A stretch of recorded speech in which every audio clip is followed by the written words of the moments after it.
456 km/h, même la navette spatiale de la base Kennedy n'en revient pas. Cette performance sur une moto électrique, c'est avant tout celle du pilote d'essai Max Biaggi, multiple champion du monde de vitesse dans les années 90. Pour lui, c'était une expérience hors du commun. Sentir cette vitesse extrême sans aucun bruit autour, aller si vite sur une moto, pour moi aussi, c'était la première fois. Vous avez vraiment l'impression de toucher le ciel, c'était stupéfiant. La Volkswagen Wattman, une moto digne d'un film de science-fiction et pourtant bien réelle, issue de la recherche high-tech des ingénieurs et techniciens monégasques.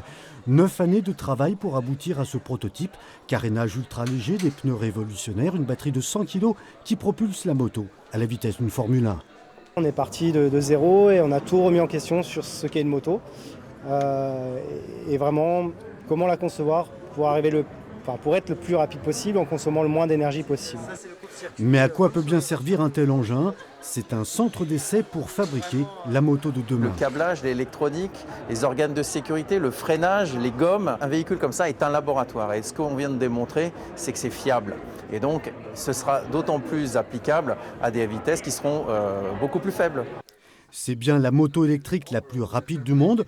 Vous ne la trouverez chez aucun concessionnaire. Elle restera à l'état de prototype pour établir de nouveaux records.